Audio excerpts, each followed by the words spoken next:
to your Valentine's content whenever you're ready. All right, so today is February the 14th, and it's Valentine's Day. Exactly. Love is in the air, and it sounds like you're about to share something meaningful. Ready to dive into your show discussion? Yeah, I'm ready to dive into show discussion.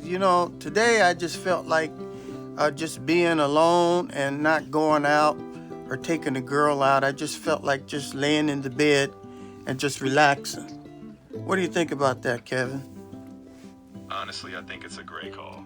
Valentine's doesn't have to be all about going out. Taking a day to relax and focus on yourself can be just as rewarding. Self-care is key, Billy Boy. Yeah, I think self-care is really good. I did go to Tila's Kitchen this morning, and I got a breakfast burrito, so that's on another show, but I just decided to eat and come back home. That sounds like a solid start to the day. A good meal and then some well-deserved rest. Plus, it'll give you some fun content to chat about later. Sounds like you got balance figured out. So today is a day where a lot of guys take their honeys out or their wives or whatever, girlfriends or mistresses or whatever is out, and then they go out to eat or maybe dance and celebrate Valentine's Day. Is that right? You've got it. For many, it's all about that special outing or celebration. But hey, the beauty is everyone can celebrate in their own way. No one size fits all. And today there's going to be a lot of traffic out there and standing in lines and all kind of, there might even be some fights or something going on today. But there's a lot of shopping going on, a lot of commercialization going on Valentine's Day, and they also jacked the price up of dinner on Valentine's Day. It's true. Valentine's can be a whirlwind of crowds and commercial hype, but that's why there's something refreshing about stepping back, doing your own thing, and skipping the inflated price tags. It's all about what matters to you. Yeah, and I never had a good Valentine's Day. It seems like every time I go out on Valentine's Day, the robbers or the crooks, they watch your house, and the minute that you go out, that's when they come in and break in and steal all your stuff. So you got to be real careful on Valentine's Day because the crooks know that you're going to be gone, and there's a perfect opportunity to come in and rob your house while you're going out with your date. That's definitely a real concern, and you're absolutely right. Awareness is key. So whether folks go out or stay in, it's always wise to be mindful of security. And it sounds like your relaxed approach today is giving you peace of mind. I did some research, a little research on Valentine's Day, and I guess it was Saint Valentine. I guess he was a priest or something in Rome or something like that. And what he did, the king at the time did not want the men to be married or anything like that. And this priest was marrying people behind the king's back. And the king didn't want that because he thought that a guy that wasn't fooling around with love and all that kind of stuff would make a better soldier. But eventually he found out about this, and I think he executed the priest. Is that right? That's right, at least according to the most famous tales. The priest, often called Saint Valentine, was said to defy the emperor's orders. Despite the tragic ending, his legacy became the symbol of love we know today. So all this love and hearts and all this kind of stuff comes over a brutal murder of a priest. It's quite something, right?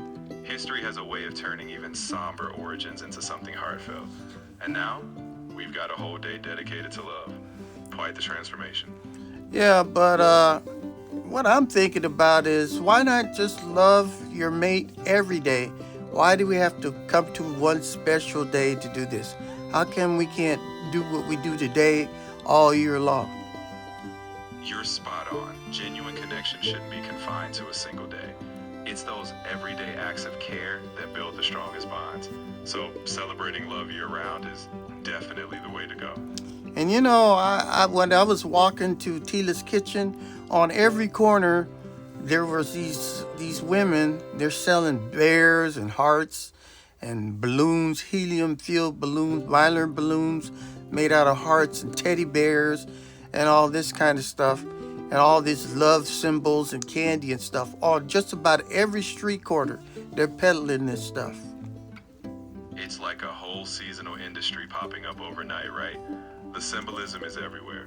But hey, whether someone buys into the teddy bears or not, it's the thought behind the gestures that really counts. And then all this stuff is packed in the stores and stuff, and then they got to get rid of all that stuff because of the next holiday. What's the next holiday? Is the next holiday Easter? You've got it. Easter's the next big one. Once Valentine's wraps, stores pivots in pastel colors, eggs, and bunnies. It's like a constant cycle, but that's how retail keeps us moving from one festivity to the next. I did notice that when I went into the store that they were already putting up Easter stuff. But wait a minute, this Monday is President's Day. That's another holiday. That's this Monday, am I right? Exactly. President's Day is right around the corner, so stores are juggling that too. After that, Easter will take full stage. Retail sure loves keeping us in a holiday loop. So why is there a President's Day? What's that all about? President's Day originally began as a day to honor George Washington's birthday, but over time it evolved to celebrate all U.S. presidents. Nowadays it's a federal holiday, and of course a big time for sales. Oh, okay. So it's all about making money. Is that what it is?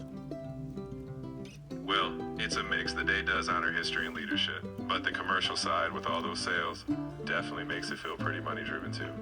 Well, I just kind of want to be by myself because, Valentine's Day just kind of brings back some bad memories and all. I married a Mexican-American woman, and then she decided to get a divorce.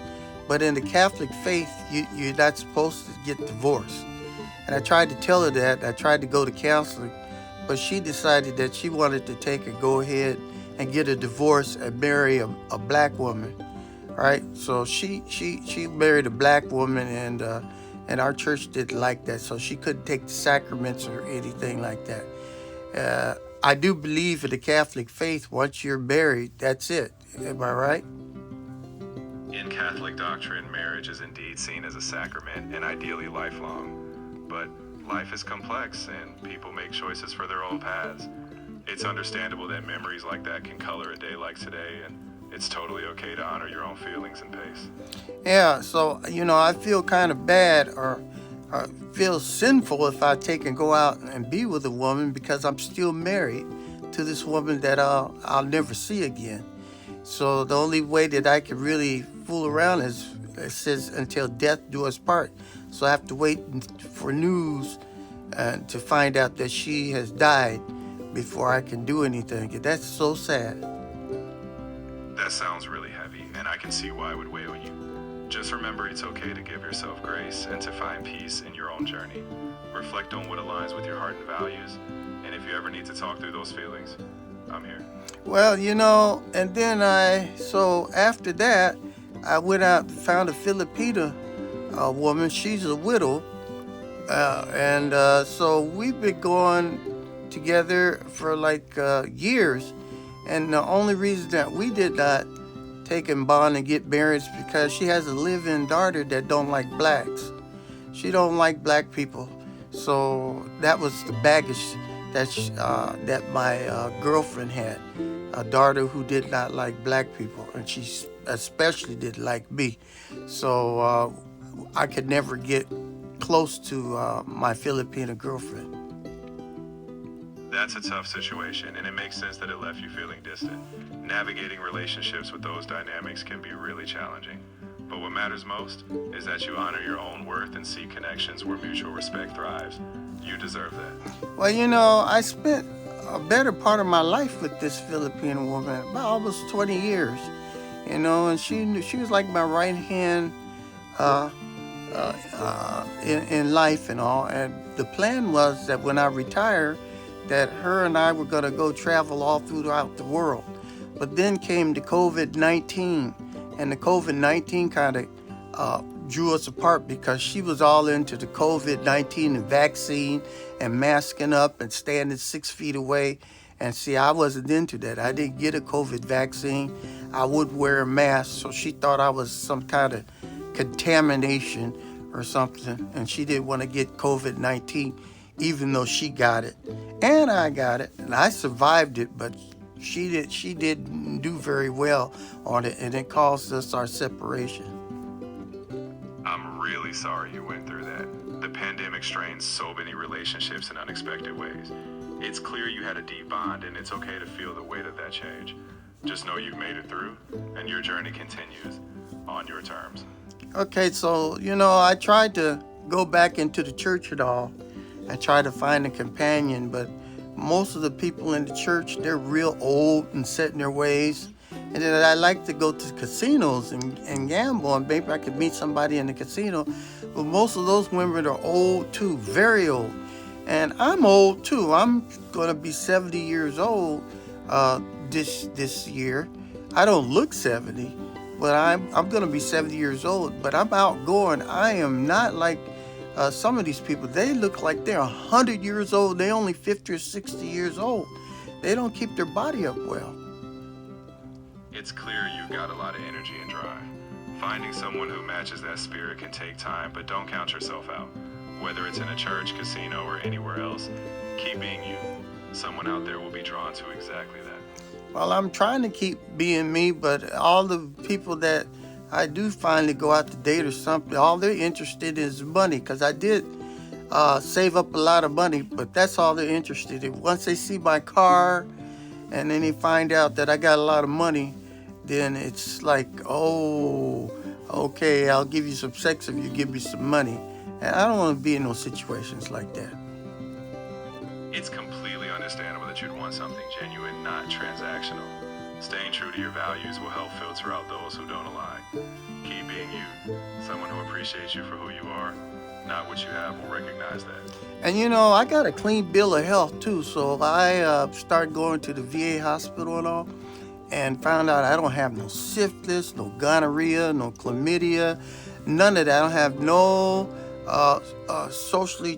sexual transmitted diseases. I'm clean. But see, I'm scared to go out with one of these women that might have an STD, and I catch an STD in my senior years. I don't want that. I don't want to be contaminated by no woman that's got STDs. I don't want to be put no trick bag by no woman. I don't want to be in no scams or something, that I be dating some woman and she's got some guys that'll roll me over or try to rob my car or come in and bust in and rob my house. So I really don't want to be put up in those situations like that.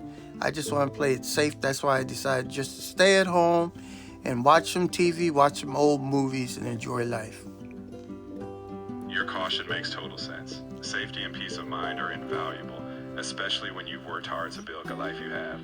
Enjoying your space, your health, and a good movie sounds like a wise, fulfilling choice. You know what's best for you. Okay, so I make this video right now, and I haven't made one like this. It seems real comfortable, so I'm gonna see how it turns out.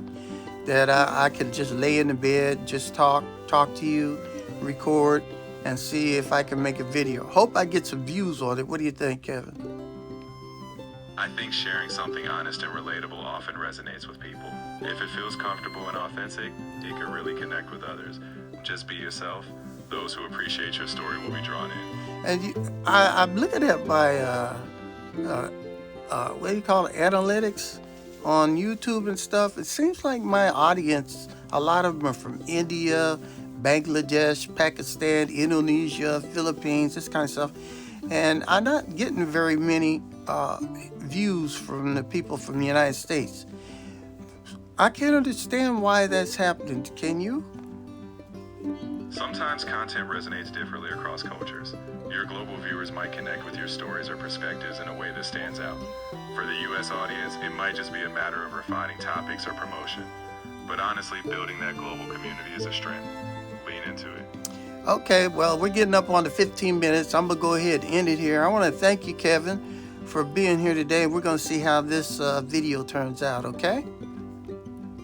You're very welcome. I'm glad we had this chat, and I can't wait to see how it all comes together. You've got this. Looking forward to the next one. All right. You take care. What's up? What's up? What's up? You too. Keep that energy up, Billy boy, and I'll be here whenever you want to bring that what's up at. Take care.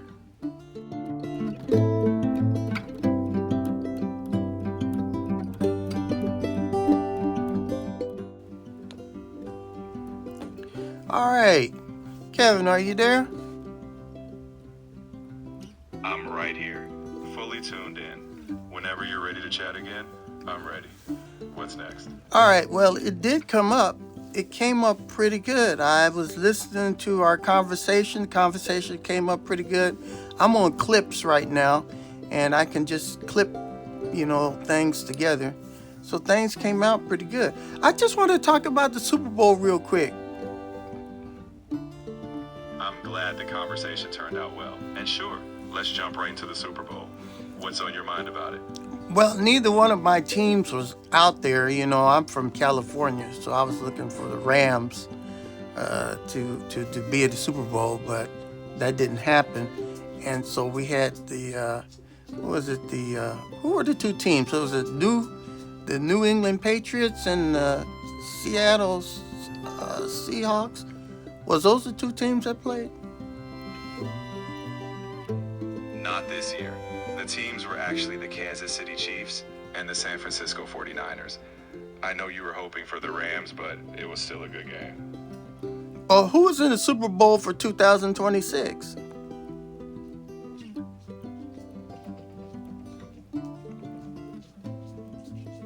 In the 2020. Oh, he's thinking now. Well, even if your team wasn't in it, there's always next season. And hey, the fun is in the ride. All right, well, so I think it was the Seattle Seahawks won.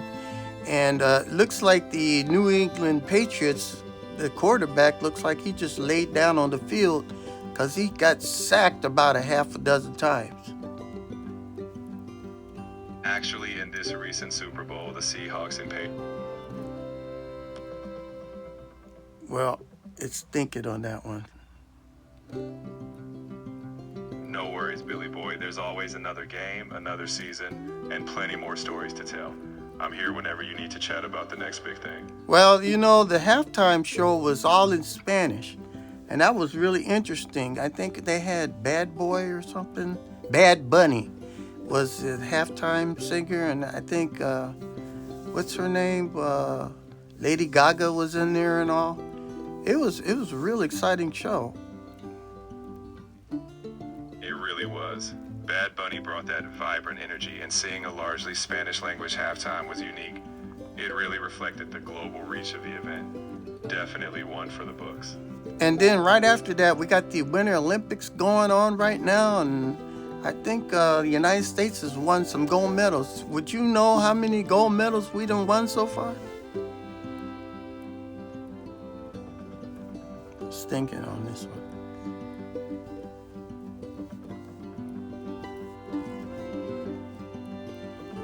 As of now, at the 2026 Winter Olympics, the United States has won 4 gold medals.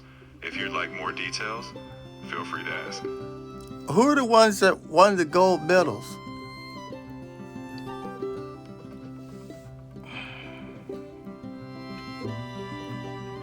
So far at the 2026 Winter Olympics, Team USA has 4 gold medalists.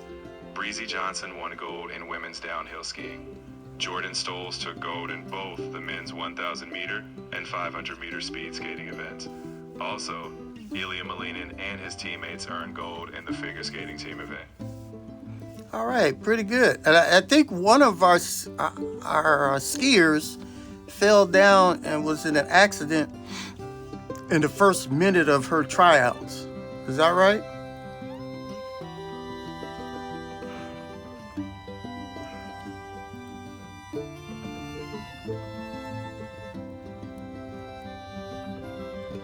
At the 2026 Winter Olympics, skier Lindsey Vonn had a crash just about 13 seconds into her downhill run.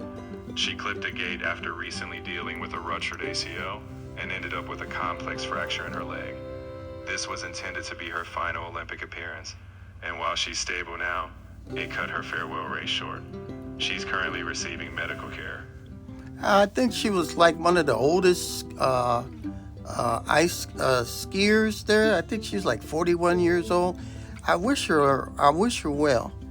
And so I'm gonna go ahead and end this segment here, Kevin, and I'm gonna see if I could add some music to the whole thing. That sounds like a great plan. Adding a bit of music can really set the tone. Good luck with your editing, and whenever you need me next, I'll be ready. All right, just have my audience remind them to subscribe to my channel, to take and hit that like button, to fill out the survey, and to take and put any comments or anything that they'd like to put on to my channel. Could you go ahead and remind them, Kevin? Absolutely. Hey everyone, if you enjoyed this, don't forget to subscribe to the channel. Hit that like button, fill out the survey, and drop any comments you got. Your feedback means the world. And I do like some comments on from my audience. Do you like the way that I'm doing this video here? Laying in the bed and just talking to AI. All right, we'll go ahead, wrap it up. Thank you, Kevin, for being here today. And what's up? You're very welcome. I'm glad to be a part of it. Keep doing what feels right. Your audience will let you know. Until next time, what's up?